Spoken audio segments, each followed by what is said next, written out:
Allahu Akbar. Allahu khutbah ataupun tausiah bulan suci ataupun Aidil Fitri ini, yaitu Ustadz Yusuf Rohana.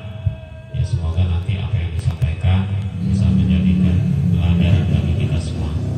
Ya, mungkin kepada seluruh jamaah untuk bisa mengambil tempatnya masing-masing.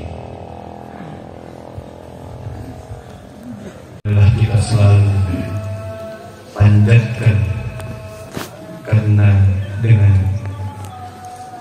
puji, dengan nikmatnya, dengan karunia-Nya, sehingga kita bisa melaksanakan sholat Id secara berjamaah. Maka perlu dan selalu kita memujinya dan mengucapkan alhamdulillahirabbil alamin, dan juga dengan selalu bersyukur kepadanya. Bentuk wujud syukur kita kepadanya adalah selalu menjalankan perintah-perintahnya dan menjauhi segala larangan-larangannya.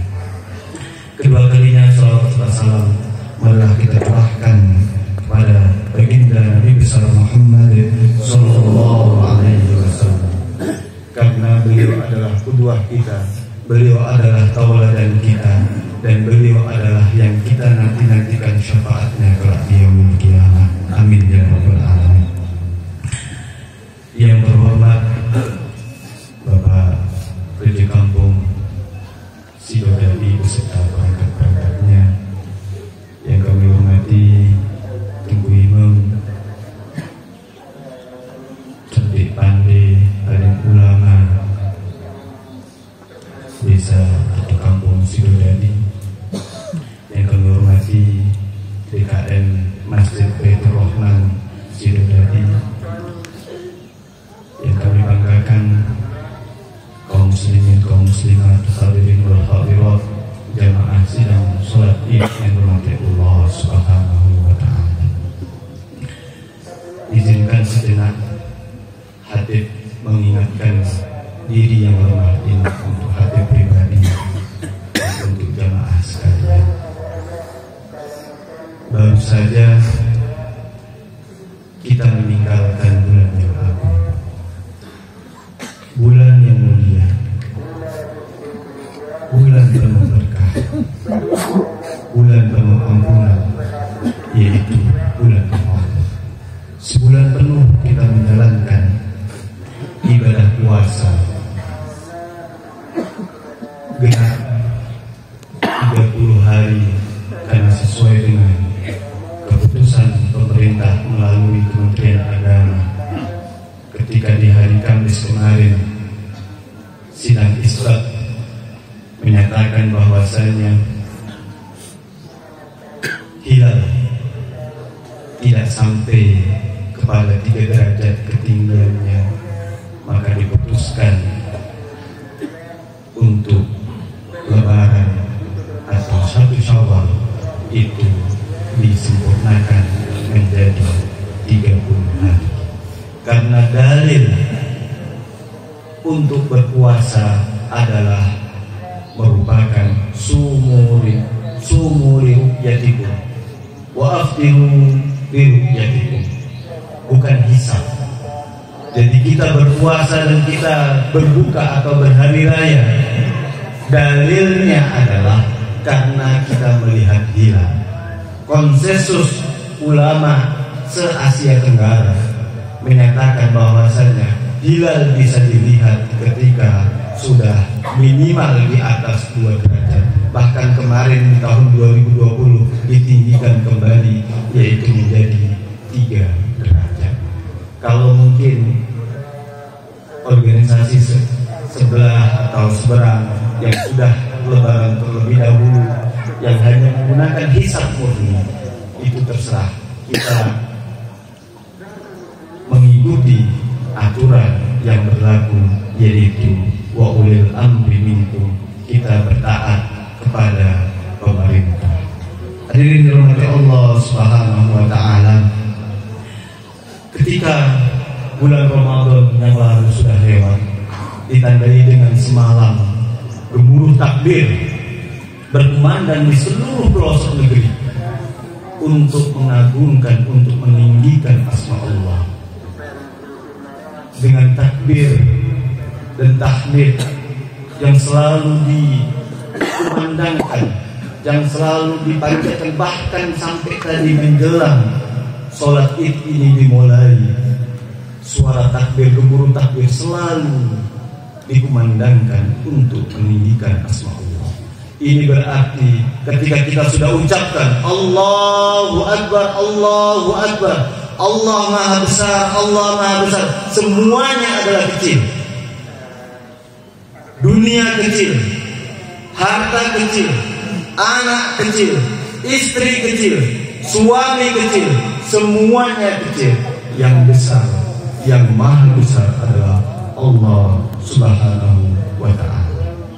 Hadirin dirahmati Allah Subhanahu wa ta'ala, ketika kita kemarin melaksanakan ibadah puasa, perlu kita evaluasi dan perlu kita introspeksi, kita renungi bersama tentang amalan-amalan yang sudah kita kerjakan selama sebulan yang lalu dan juga di bulan-bulan yang lalu berikutnya, bulan-bulan yang lain, di bulan Sya'ban, di bulan Rajab, di bulan Dzulhijjah, di bulan Jumadal Akhir, Jumadal Awal, dan seterusnya. Kita resapi, kita renungi bagaimana amalan-amalan kita selama ini. Jangan sampai nanti, hadirin dirahmati Allah Subhanahu wa ta'ala, karena kelak di yaumil qiyamah nanti akan ada pos-pos pertanyaan yang mana tidak bisa mengelaknya kita. Boten sakit ngelak. Nek seandainya ning dunia iki ono pertanyaan, ono pos-pos polisi kah, pos satpam kah, pos apa wae iso dilobi. Sakit negosiasi.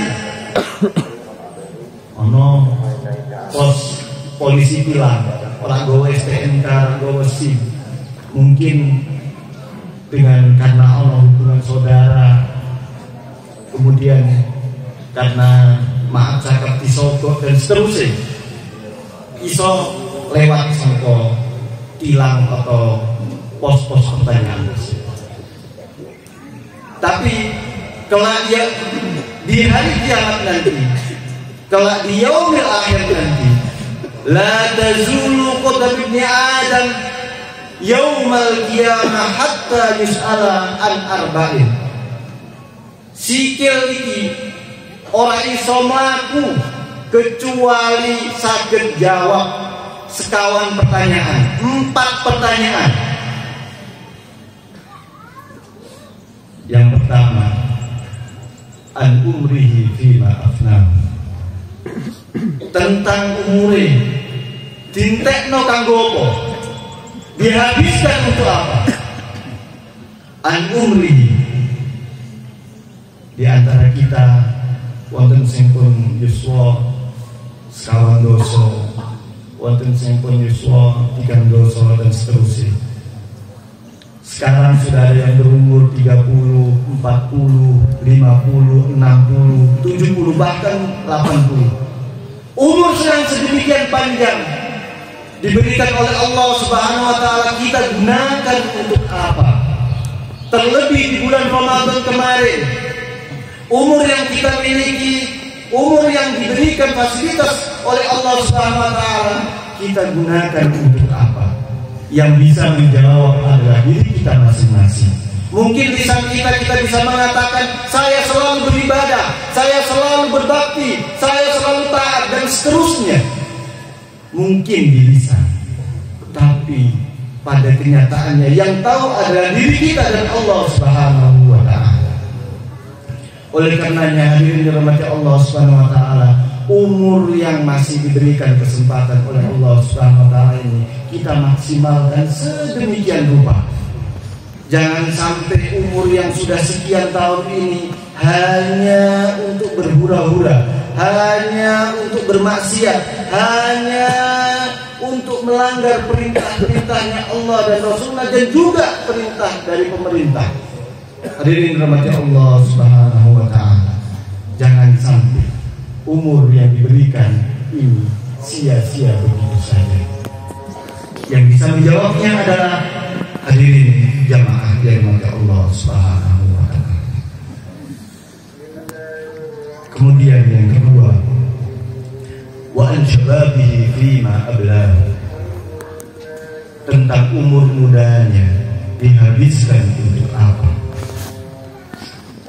Masa muda, umur muda ini yang diberikan oleh Allah Subhanahu wa Ta'ala, apakah digunakan semaksimal mungkin untuk menghambakan diri kepada Allah Subhanahu wa Ta'ala, atau sebaliknya, yang mana umur muda kita habiskan untuk main chip, untuk main domino, untuk mengisap ganja, minum alkohol, sabu dan seterusnya, sabung ayam.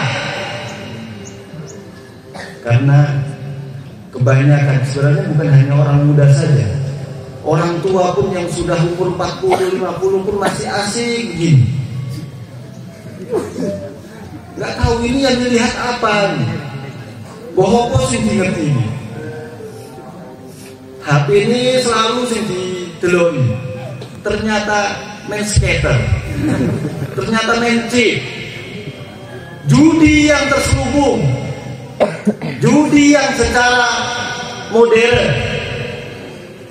Jadi nanti ibu-ibu tolong diperhatikan, suaminya kalau ada yang asik begini, nah itu tolong kalau bisa disita lah HP-nya. Begitu kira-kira. Coba kita tengok di kedai-kedai kecil yang ada konternya. Di situ malah jual beli.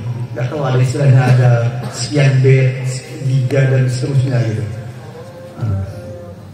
Jangan sampai ini mengidap di Sidodadi ini, karena saya sudah pernah menjadi saksi ahli 3 kali. Alhamdulillah di desa Sidodadi tidak ada, tapi di Kecamatan Bandar ini sudah ada. Itu ada yang dimasukkan sekali masuk 7 orang. Kemudian kemarin yang terakhir di Timang Gajah. Gara-gara itu, karena sudah ada kanun di Aceh, kanun tentang maisir, jarimah maisir, jarimah judi, dan itu tergolong kepada perjudian. Jangan sampai masa muda kita, jangan sampai umur muda kita sia-siakan untuk hal-hal yang sepele, atau naudzubillah bahkan yang sekarang yang lagi marak. Kalau di desa Sidodadi ini saya yakin nggak ada pergaulan bebas, yang mana kadang naudzubillah anak kelas 3 SMP, kelas 2 SMP sudah terjadi pernikahan yang tidak diinginkan. Naudzubillah summa naudzubillah. Di Sidodadi mudah-mudahan tidak ada. Itu di luar sana, di luar Bener Meriah, di luar Aceh. Miris, sungguh miris. Tapi dengar-dengar agak miring sedikit. Ya sudah dekat-dekat kita. Naudzubillah summa naudzubillah. Kita harus waspada, kita harus antisipasi anak-anak kita. Mungkin kita sudah lewat dari usia muda. Yang bapak-bapak yang sudah umur 50 tahun, sudah umur 60 tahun, sudah umur 70 tahun, mungkin sudah melewati masa muda. Tapi ada tanggung jawab besar, yaitu kepada anak-anak kita, kepada cucu kita, kepada tetangga kita, kepada saudara kita yang masih muda belia. Perlu kita ingatkan, perlu kita tegur. Jangan sampai keluar malam hari, jangan sampai keluar tanpa ada yang mendampingi. Terutama bagi adik-adik kami yang masih belia, yang masih umur sekolah, baik di tingkat SMA, SMK maupun SMP. Bahkan ini yang menarik memang, atau yang marak naudzubillah itu di tingkat SMP. Pengaruh media sosial dan seterusnya, sehingga mengakibatkan pergaulan bebas itu tak terbendung. Naudzubillah summa naudzubillah. Ketika itu sudah terjadi pernikahan yang tidak diridhoi, pernikahan yang tidak diinginkan, akhirnya dampaknya menjadi besar buat masyarakat, buat keluarga, buat orang sekelilingnya, yang mana nanti ada pengaruh-pengaruh berikutnya, bukan hanya cukup di situ saja, tapi nanti ada pengaruh yang sekarang lagi marak, ada stunting, yang kekurangan gizi dan seterusnya. Gara-garanya apa? Karena belum siap mentalnya, belum siap dalam kondisinya. Padahal ada ancaman, ada warning. Wal yakhshal ladzina law taraku min khalfihim dzurriyyatan dhi'afa khafu 'alaihim falyattaqullaha wa yaqulu qawlan sadida. Padahal ada wanti-wanti kepada kita, hendaklah kita meninggalkan generasi-generasi kita. Jangan sampai diafa, jangan sampai kondisinya lemah. Wal yakhsha, hendaklah takut kita meninggalkan anak cucu kita dalam keadaan lemah. Bukan hanya lemah secara ekonomi saja, bukan hanya lemah secara fisik saja. Dan lemah fisik sesuai dengan penelitian yang ada, yang pernah saya baca, lemah fisik ini gara-garanya diantaranya adalah belum siap mental dalam berumah tangga.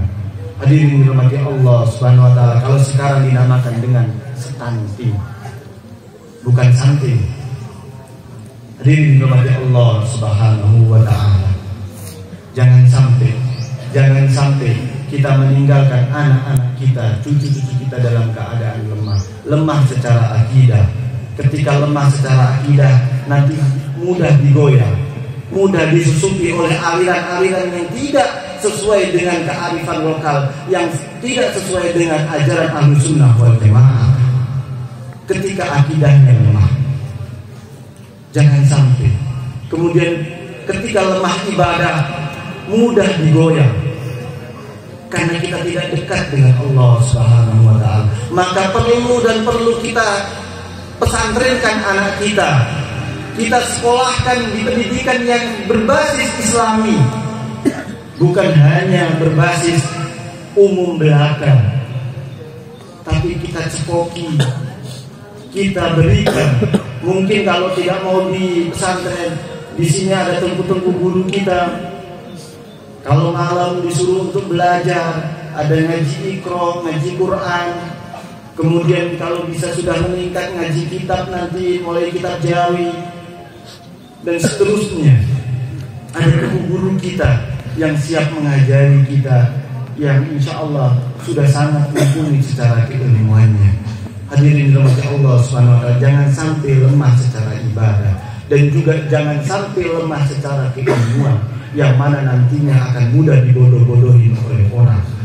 Karena senjata paling utama atau sumber daya paling utama adalah pemikiran atau intelektual, bukan sumber daya yang melimpah. Alhamdulillah di Bener ini, di Sidodadi ini, sumber daya alam sangat melimpah ruah. Apa saja ditanam bisa hidup. Tapi ketika keilmuannya lemah, ketika intelektualnya itu tidak sampai, rusaklah semuanya. Kita tengok Jepang, kita tengok Singapura, negara kecil sekali, SDA-nya tidak ada, sumber daya alamnya tidak ada, atau ada tapi sangat terbatas, tapi sangat luar biasa hentakannya dan ditakuti oleh dunia. Tapi kita sumber daya sangat melimpah, jangan sampai lemah secara keilmuan. Hadirin dirahmati Allah Subhanahu wa taala, dan yang terpenting juga jangan sampai lemah secara fisik dan mental. Hadirin dirahmati Allah Subhanahu wa taala, itu yang kedua.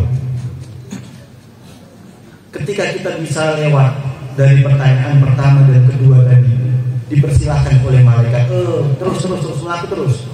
Iku ono pos sing nomor berikutnya. Ono pertanyaan sing perlu dijawab meneh. Koyo pas waktu pramuka zaman dia, ono pos 1, pos 2, pos 3 dan seterusnya. Begitu juga ibarat kelak dia memiliki amal nanti. Yang ketiga, hadirin dirahmati Allah Subhanahu wa taala, wa an malihi min aina iktasaba. tentang hartanya didapatkan dari mana? Apakah harta yang didapatkan dari hasil yang halal, dari jerih payah menanam kopi, menanam coklat, menanam kentang, menanam wortel dan seterusnya, atau sebaliknya, harta yang kita dapatkan dari jalan yang tidak diridhoi oleh Allah Subhanahu wa taala, dari jalan merampas, dari jalan korupsi, dari jalan hal-hal yang tidak diinginkan dan tidak sesuai dengan syariat Islam. Kita tidak sadar, Bapak Ibu dan mati Allah Subhanahu wa taala, kadang-kadang kita merampas punya orang lain tapi kita tidak sadar.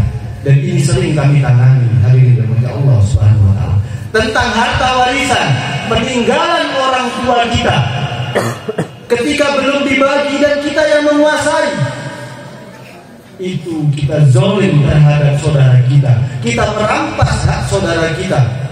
Jangan sampai, hadirin dirahmati Allah Subhanahu wa taala, harta yang kita miliki, harta yang kita nikmati ini ada tercampur dari bagian-bagian yang tidak diridhoi oleh Allah Subhanahu wa taala.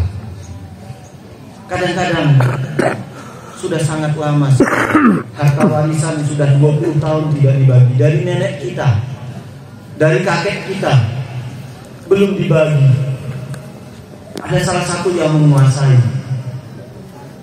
Hadirin dirahmati Allah SWT, gara-gara itu kita tidak berbicara dengan abang kita, dengan kakang kita, dengan bakyu kita, dengan mas kita, dan seterusnya. Bahkan naudzubillah itu terjadi di Bener Meriah ini, gara-gara warisan mau dibakar hidup-hidup ibu kandungnya. Itu kenyataan dan itu menghadap ke hadapan kami. Hadirin yang dirahmati Allah Subhanahu wa taala, bukan di sinetron, bukan di televisi, bukan di Indonesia. Tahu ibu-ibu Indonesia yang bisa nonton apa namanya? Filmnya itu apa, Bu? Azab kubur ya. Dan seterusnya gitu. Bukan di televisi, bukan di koran, tapi nyata. Ada yang abang kandung sudah bawa parang, mau bacok-bacokan gara-gara warisan, gara-gara harta. Mohon maaf kalau ada yang merasa bukan bermaksud untuk ini, tapi hanya untuk meluruskan, karena ini hukum. Hukum warisan adalah salah satu azas kewarisan adalah ijbari. Apa itu ijbari? Ijbari itu otomatis. Jadi ketika seseorang meninggal, maka otomatis harta itu beralih kepada ahli warisnya. Itu secara otomatis, ijbari namanya itu. Ya. Jadi kalau ada orang yang menguasai, ada orang yang tidak mau membagi, berarti secara otomatis dia memakan, dia mengambil bagian orang walaupun saudaranya. Hadirin yang dirahmati Allah Subhanahu wa taala, jangan sampai harta yang kita miliki ini ada campuran barang yang tidak diridhoi oleh Allah Subhanahu wa taala. Kita tanam terus. Tanam kopi, tanam cabai. Jangan sampai kita nggak pernah nanam. Awal atau nanam, tapi ngutip terus. Ini sing parah ini. Mentang-mentang regoni kopi lumayan, iya kan? Tapi ini sudah jadi nggak ono ini. Insya Allah nggak ono. Nggak keren. Saya sok apa ibu tega? Ini mau esok mau ditilai. Dicengok nengok kebun nih. Jono ke abang-abang kabeh kan? Saya sok gowo tukang ngutip. Terus kayak kuning-kuning atau bahkan hijau.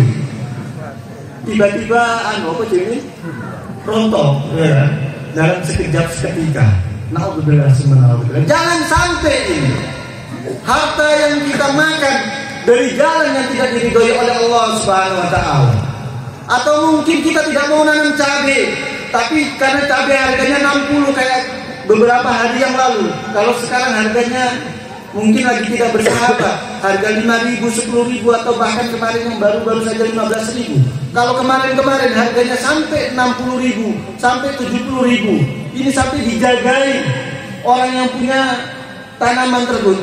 Kasihan, ini gara-gara ulah kita, gara-gara tangan jahil kita, sehingga mengakibatkan tidak nyamannya saudara kita dalam berusaha.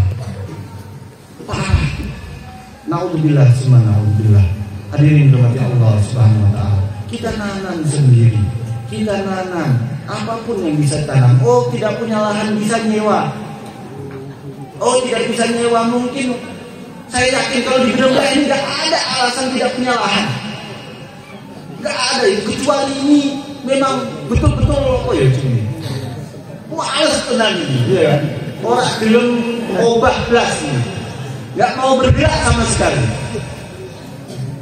Ada bukit-bukit yang masih mungkin tamas muda dan seterusnya itu. Ketika kita berobat pasti dikasih, bahkan bersyukur gitu orang yang punya kebun tersebut. Jangankan bayar, kadang-kadang kita dikasih modal, dikasih mulsanya gitu. Begitulah kira-kira kalau di Gremda ini, kalau di Sidodadi ini. Jadi jangan dengan cara-cara yang tidak baik. Hadirin dirahmati Allah SWT. Harta yang kita dapatkan, harta yang kita miliki. Wa an mali min aina iktasabahu. Kemudian yang berikutnya singkat-singkat wajib karena makin panas. Kemudian yang berikutnya wa madza anfaqahu. Harta itu, harta tadi yang sudah didapatkan kalau seandainya dengan cara yang halal, kalau seandainya dengan cara yang baik, dengan yang diridhoi oleh Allah Subhanahu wa taala. Kemudian ditanya berikutnya, wa madza anfaqahu, untuk apa kamu nafkahkan? Kemana kamu gunakan? Hadirin dirahmati Allah Subhanahu wa taala. Jangan sampai harta yang kita miliki kita gunakan untuk hal-hal yang tidak diridhoi oleh Allah Subhanahu wa taala. Untuk maaf cakap, untuk pergi ke Medan, untuk pergi ke Jakarta. Hal-hal yang tidak seharusnya, maaf cakap, jajan di jalan. Bahasa ini halusnya ya. Atau harta yang kita miliki kita gunakan tadi untuk mungkin untuk main chip itu dari kebun kita, dari harta yang halal. Tapi main chipnya, nah ini kan jadi haram ini. Nah, ini selalu chip ini judulnya. Karena memang lagi musim chip ini, lagi semarak-semaraknya. Luar biasa. Naudzubillah subhanallah. Harta yang kita miliki kita nafkahkan atau kita sedekahkan kepada fakir miskin, kepada anak yatim, kepada masjid, kepada pesantren, kepada hal-hal yang dianjurkan oleh baginda Rasulullah SAW, seperti acara MTQ kampung, acara-acara keagamaan PHBI dan seterusnya. Harta yang kita miliki, jangan sampai harta yang kita miliki kita gunakan untuk bermaksiat kepada Allah Subhanahu wa taala. Kemudian yang berikutnya, hadirin dirahmati Allah Subhanahu wa taala, yang terakhir. Kalau sudah bilang terakhir semangat. Ya. Walaupun yang terakhir ini panjang. Yang terakhir, hadirin dirahmati Allah Subhanahu wa taala. Wa madza amila fima amila. Dan tentang apa yang dikerjakan dari ilmu yang sudah didapatkan. Kita tahu dari temu guru kita, dari pengajian-pengajian, bahkan setiap minggunya, setiap Jumatnya kita mendapatkan ceramah rohani dari hatib-hatib. Kalau di ibu-ibu di acara-acara wirid atau acara-acara pengajian-pengajian selalu didapatkan ilmu yang sudah kita dapatkan. Seberapa persen kita amalkan tentang sholat? Kadang-kadang karena lagi banjir kopi, lagi banjir cabai, kita tidak sholat. Nanti sebentar lagi.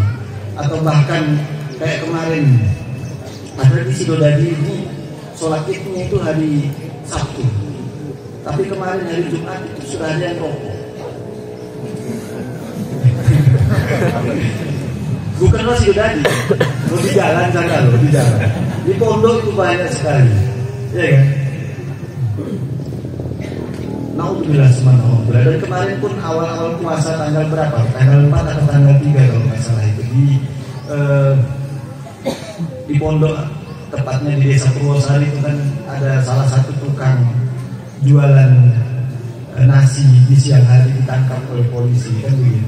Berarti kan ada yang beli. Padahal kita tahu bahwasanya hukum puasa itu adalah fardu, itu wajib.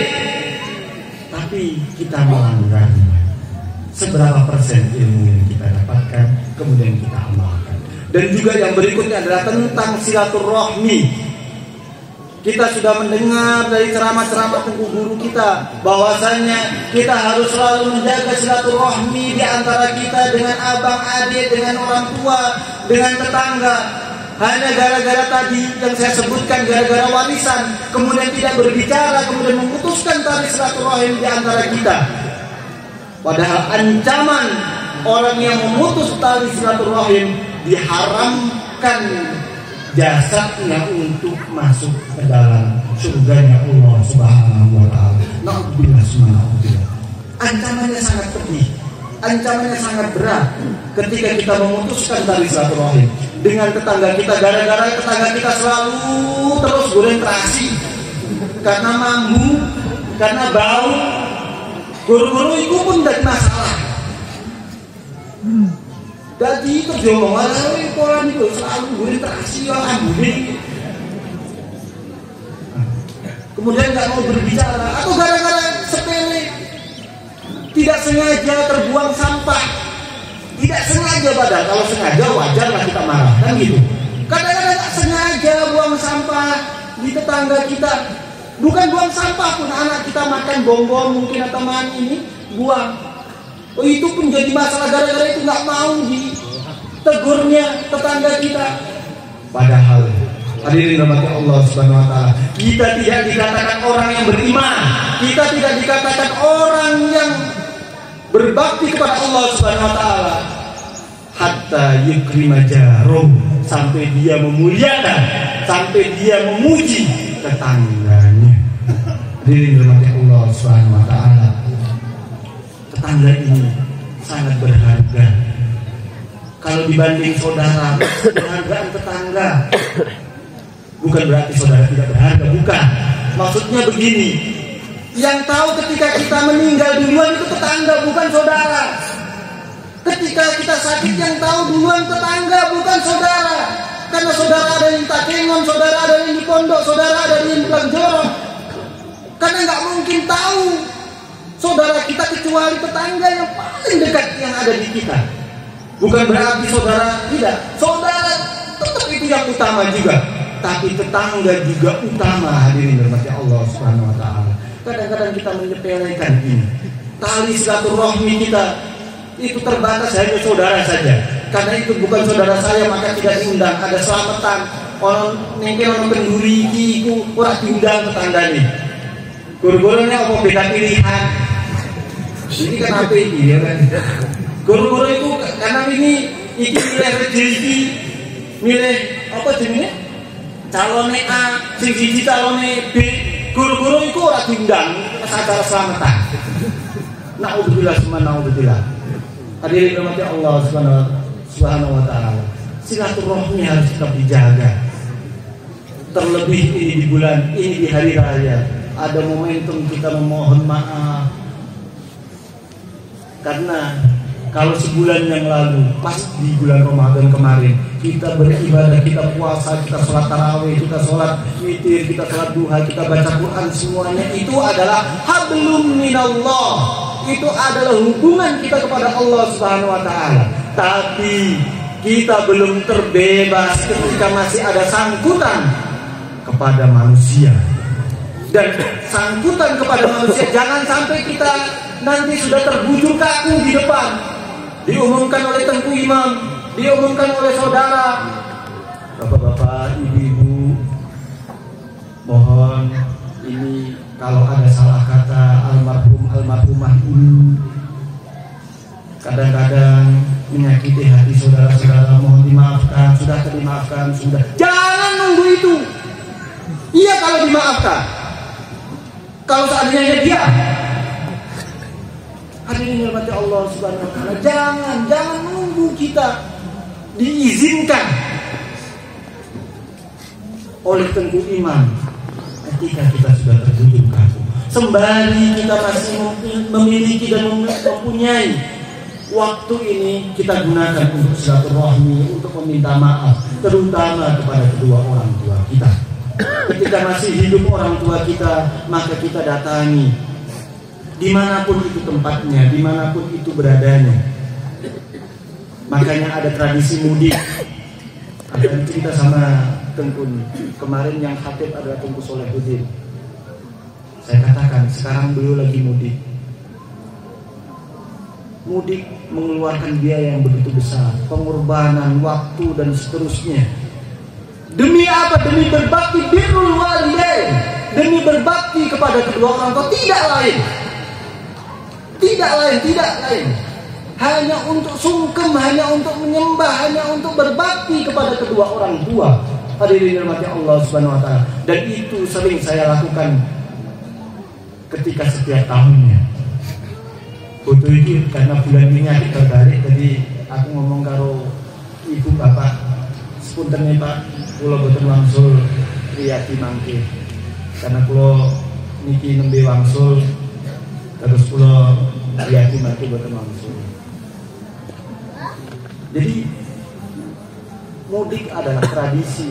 Makanya di televisi begitu sibuk, sampai Kapolri turun, Presiden turun, semangat untuk berbakti kepada kedua orang tua. Nah, kita yang orang tuanya di sekitar kita wajib dan harus kita datangi, kita sungkem. Kalau seandainya sudah meninggal, hadirin dirahmati Allah Subhanahu wa taala, kita doakan, kita ziarahi, kita ziarah kuburnya. Jangan sampai ziarah kubur itu hanya setahun sekali. Nah, karena ini mayoritas wong Jawa kan, nek ning Jawa kono, iku setiap dina Kamis sore iku tekon ning kuburan. Iku setiap dina Kamis sore. Mulai berasa ngasih menjelang maghrib. Iku ning tekon ning kuburan rata-rata sing apakah ibu, bapak, saudara dan seterusnya. Tujuannya apa? Untuk mendoakan. Ono sing ngomong nek doa itu nggak tutup, nggak sampai, ya itu ikut mati wae di sini.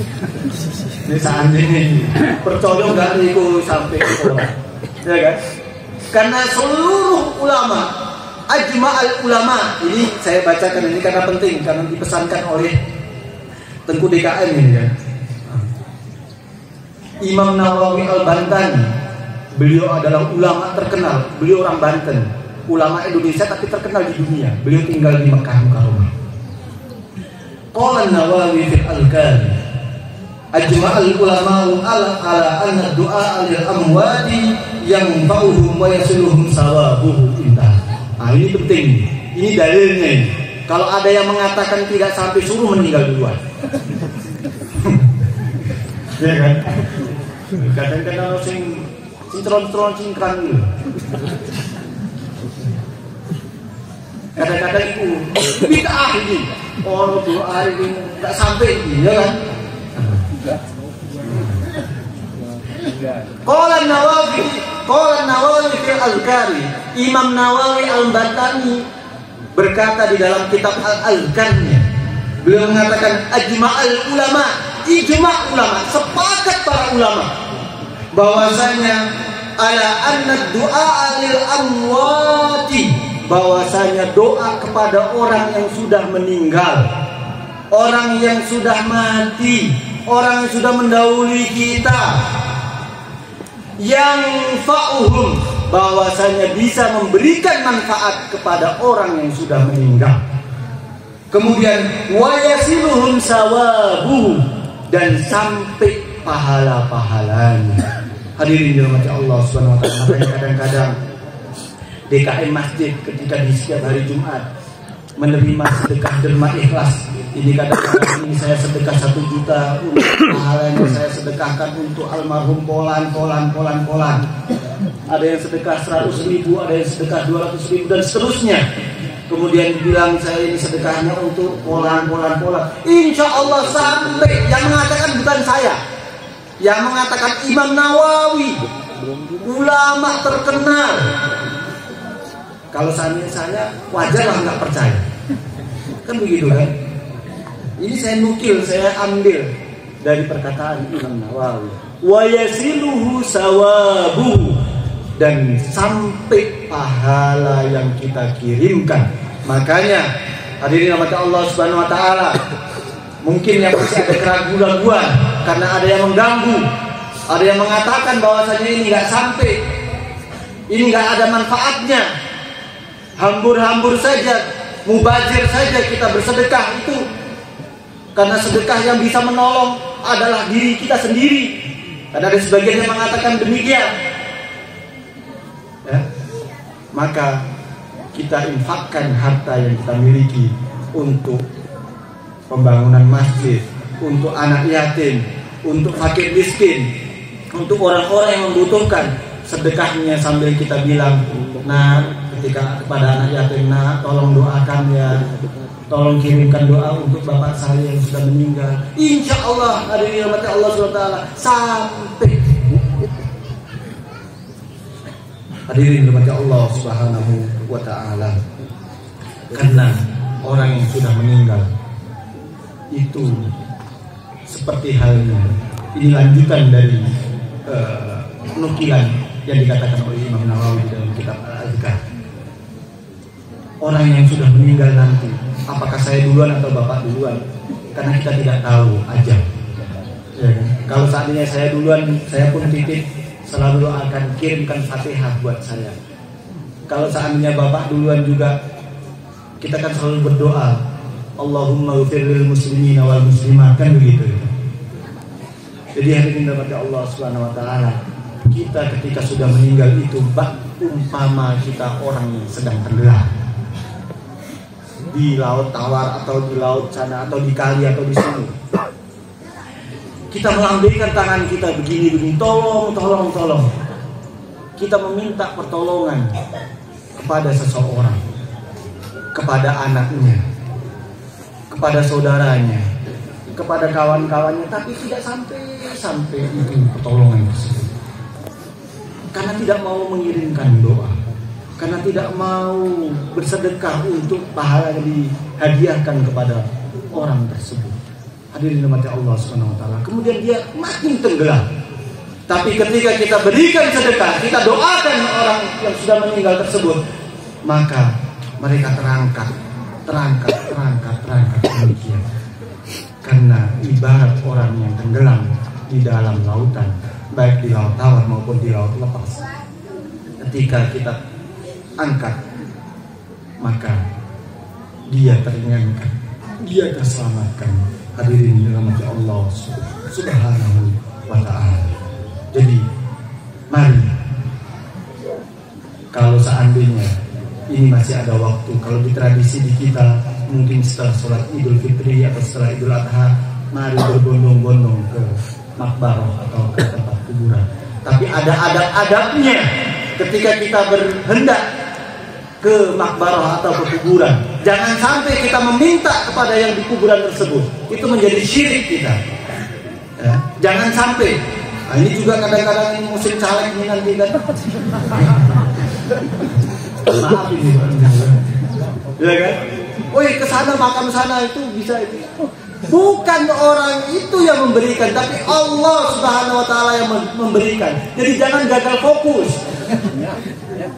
Ya kan? Jangan gagal fokus ini. Malah meminta kepada yang sudah meninggal, jadinya syirik. Jangan meminta kepada yang di kuburan, tapi meminta kepada Allah Subhanahu wa taala. Kemudian ketika kita melewati kuburan, kita ucapkan assalamualaikum ya ahlal kubur fa inna insyaallah bikum lahiqun. Kita ucapkan salam.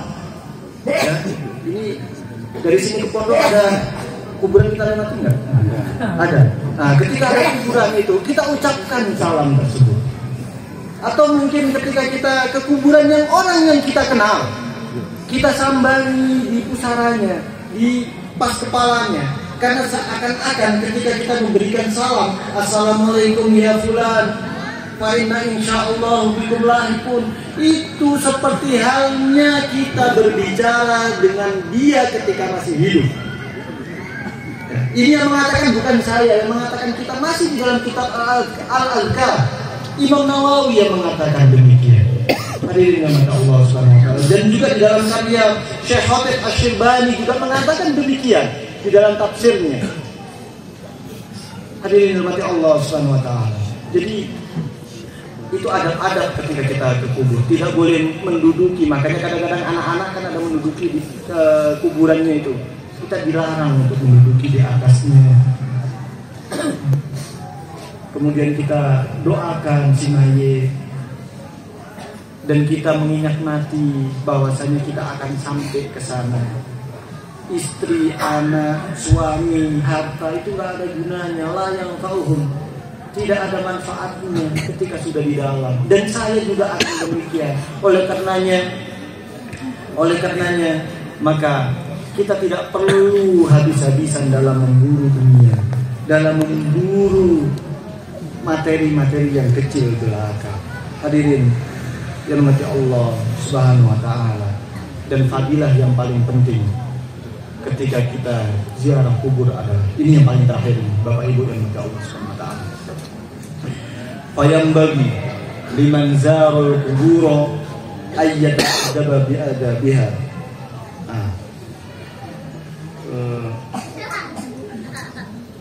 Kemudian lanjutannya, wala yakuna hadduhu minha atwa 'alaiha faqat fa inna hadhihi halatun yushariku fiha al-baha'im bal yuqsadu bi ziyarati wajhillahi ta'ala wa islahi fasadi qalbi. Ini yang paling penting. Tadi kita berziarah karena Allah Subhanahu wa taala, kemudian wa islahi fasadi qalbi, dan kita mengislah, kita memperbaiki hati kita yang rusak, hati kita yang selalu terpaut dengan dunia.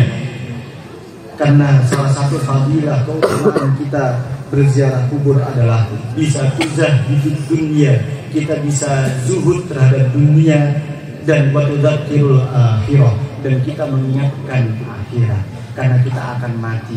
Artinya ketika demikian berarti kita beribadah kepada Allah Subhanahu wa taala dengan sebaik-baiknya. Kita tidak meninggalkan perintahnya dan kita menjauhi larangannya. Dan kemudian yang berikutnya, kita tidak sampai berhabis-habisan dalam mencari rezeki yang sampai meninggalkan perintah-perintahnya Allah. Bukan berarti mencari rezeki tidak boleh, karena kita diperintahkan untuk mencari rezeki, karena kita untuk bersedekah harus kaya, tapi harus ada ukurannya. Jangan sampai kita mencari rezeki lupa daratan, dan sehingga kita tidak ingat sama sekali.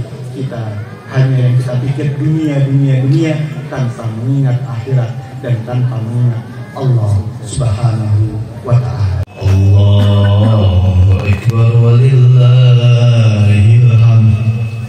Alhamdulillahilladzi an'amana bi khatmi Ramadan al-kiram wa 'ada 'alaina bi 'id al-fitr al-kiram.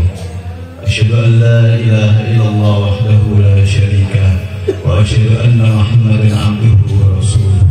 Allahumma shalli wa sallim 'ala sayyidina Muhammad wa ala alihi wa sahbihi ajma'in.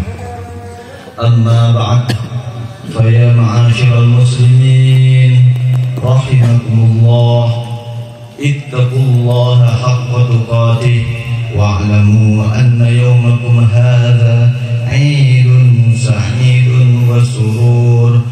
Qala Allah ta'ala fil Qur'anil Karim, a'udzu billahi minasy syaithanir rajim. Bismillahirrahmanirrahim. Wasari'u ila maghfiratin min rabbikum wa jannatin arduha as-samawati wal ardh u'iddat lil muttaqin. Wa qala fi ayatin ukhra wa litukmilul 'iddata wa litukabbirullaha 'ala ma hadakum wa la'allakum tashkurun. Barakallahu li wa lakum fil Qur'anil 'azim wa nafa'ani wa iyyakum bima fihi minal ayati wal dzikril hakim. Aqulu qawli hadza fastaghfiruhu innahu huwal ghafurur rahim.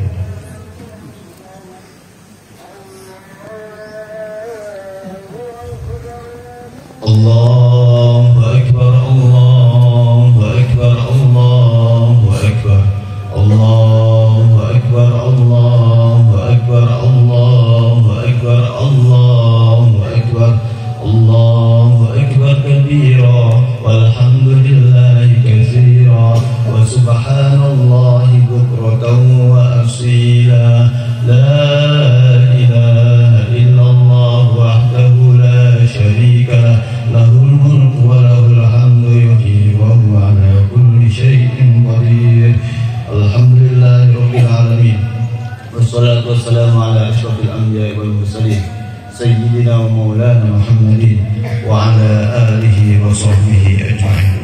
أما بعد، فيا أيها الحاضرون اتقوا الله حق تقاته ولا تموتن إلا وأنتم مسلمون. قال الله تعالى في القرآن الكريم: أعوذ بالله من الشيطان الرجيم. بسم الله الرحمن الرحيم. قل هو الله أحد الله الصمد لم يلد ولم يولد ولم يكن له كفوا أحد. إن الله وملائكته يصلون على النبي يا أيها الذين آمنوا صلوا عليه وسلموا تسليما. اللهم اغفر للمسلمين والمسلمات والمؤمنين والمؤمنات الأحياء منهم والأموات برحمتك يا رب العالمين. اللهم ربنا ظلمنا أنفسنا وإن لم تغفر لنا وترحمنا لنكونن من الخاسرين. اللهم ربنا هب لنا من الصالحين. اللهم ربنا هب لنا من أزواجنا وذرياتنا قرة أعين واجعلنا للمتقين إماما. اللهم اجعل صلاتنا صلاة مقبولة ولا تجعل صلاتنا صلاة مردودة. اللهم اجعل صيامنا صياما مقبولا ولا تجعل صيامنا صياما مردودا. اللهم اغفر لنا